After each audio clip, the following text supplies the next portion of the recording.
รายการอาชีพเสริมเพื่อนสาวหนุ่มส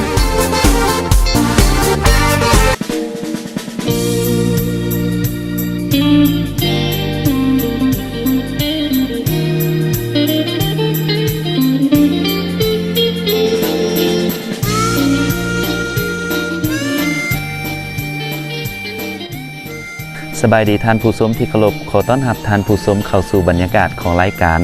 อาชีพเสริมเพื่อนสาวหนุ่มซึ่งในมื้อนี้ผู้ดำเนินรายการจะได้นำพาท่านผู้ชมไปรับชมอีกหนึ่งอาชีพนั่นก็คืออาชีพการบริการซ่อมแปลงรถใหญ่ซึ่งสามารถสร้างรายรับเข้าสู่ครอบครัวปีหนึ่งบ่ต่ำกว่า200ล้านกว่ากีบซึ่งจะมีขั้นตอนวิธีการต่างๆคือแนวใดนั้นเชิญท่านติดตามรับชมสาวหนุ่มลาวเป็นกำลังของชาติถ้านุ่งองค์อาจทักษะลาวเหนือกว่าซีดีมองทุกสาวหนุ่มบุกบ่ได้ดี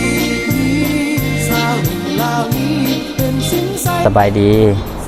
ข้าพเจ้าสิเฒ่าพุ้ยอายุ37ปีอาชีพซ่อมแปลงในแต่งงานกับนางติ้งอายุ29ปีอยู่บ้านพลสวรรค์เมืองหุ่นแขวงอุดมไซมีลูกนำกันกว่า3คนอาชีพหลักแมนบริการซ่อมแปลงรถใหญ่แห่งบันดาลใจที่เฮ็ดให้ครอบครัวของข้าพเจ้าเฮ็ดกิจกรรมการบริการก็ย้อนผู้เป็นผัวเคยเป็นช่างซ่อมแปลงรถใหญ่อยู่ในนครหลวงเวียงจันทน์จากนั้นจึงย้ายบอนเฮ็ดเวียกมาอยู่เมืองไสแขวงอุดมไสเป็นเวลา7ปีหลังจากนั้นมีความรู้ด้านกลจักรนักจึงมีแห่งบันดาลใจอยากมีกะลาซ่อมแปลงรถเป็นของตัวเองจึงตัดสินใจย้ายมาอยู่เมืองหุ่นมีเงินทุนหมุนทำอิฐ80ล้านกีบแม่นเงินทุนได้จากน้ำพักน้ำแหงที่เก็บแต่ตอนเป็นสร้างซ่อมแปลงอยู่นำผู้อื่นวัตถุอุปกรณ์ในการซ่อมแปลงแมนซื้อมาจากนครหลวงเวียงจันทน์ในช่วงระยะหลายปีผ่านมาข้าพเจ้าได้เป็นสร้างซ่อมแปลงรถใหญ่ได้ลงฝากปฏิบัติตัวจริงมาหลายปีจึงเฮ็ดให้มีผู้มาใช้บริการและมีความไว้เนื้อเชื่อใจอุปกรณ์นำใช้เข้าในซ่อมแปลงและอะไหล่รถใหญ่ทุกชนิดสั่งมาแต่นครหลวงเวียงจันทน์บางอย่างสั่งมาแต่ต่างประเทศเฉลี่ยใน1เดือนสามารถซ่อมแปลงรถใหญ่ได้20คันเฉลี่ยรายรับได้200ล้านกีบต่อปีมีคนงานหรือกรรมกรจำนวน10คนลูกค้าส่วนหลายแม่นคนภายในเมืองหุ่นครอบครัวมีการพัฒนามาจากการเฮ็ดกิจกรรมนี้เช่นมีเฮือน1หลังได้ซื้อดินติดกับกะลา1ตนเครื่องใช้ครอบครัวพาหนะใช้ในครอบครัวมีทุนหมุนเวียนในตอนหน้าจะมีแผนการขยายกิจการให้ใหญ่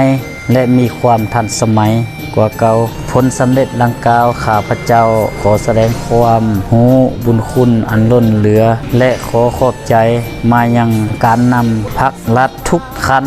ที่ได้วางแนวทางส่งเสริมการบริการซ่อมแปลงรถใหญ่ซึ่งมันถูกต้องสอดคล้องกับสภาพเงื่อนไขความรู้ความสามารถและเป็นทางออกที่ดีในการแก้ไขความทุกข์ยากของครอบครัวสาวหนุ่มยุคใหม่สมกับข้อแข่งขัน4บุกของสาวหนุ่มที่วางออก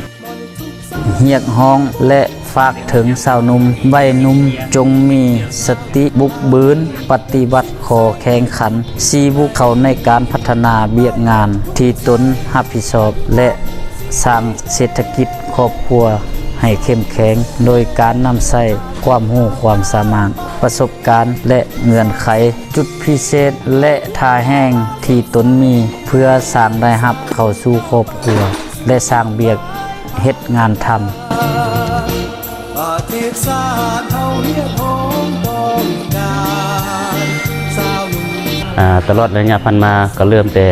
เปิดกองซุ่มใหญ่ครั้งที่10 คณะบริหารงานสนุมเมืองเฮาก็ได้เอาใจใส่โดยเฉพาะในการจัดตั้งปฏิบัติ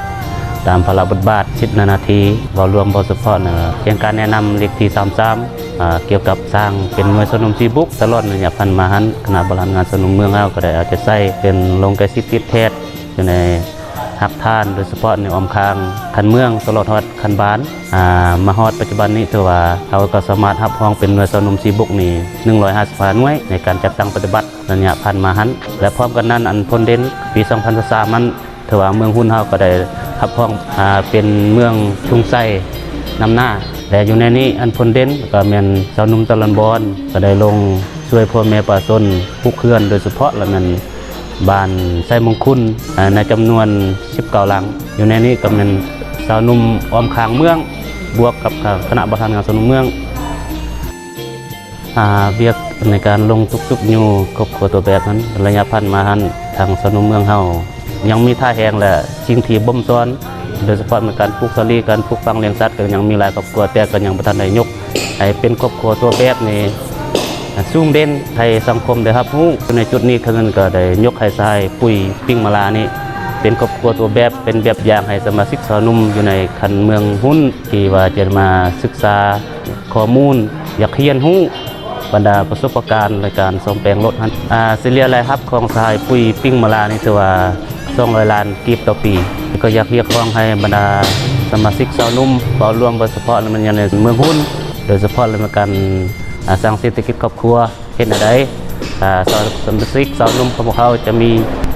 เศรษฐกิจครอบครัวที่ดีขึ้นฮันก็อยากเรียกร้องบรรดาสมาชิกสาวนุ่มในทั่วเมืองหุ่นเฮาเป็นเจ้าการในการประกอบส่วนในการสร้างสาพัฒนาประเทศชาติเราร่วมว่าเฉพาะก็เป็นเมืองหุ่นของพวกเขาขอบใจ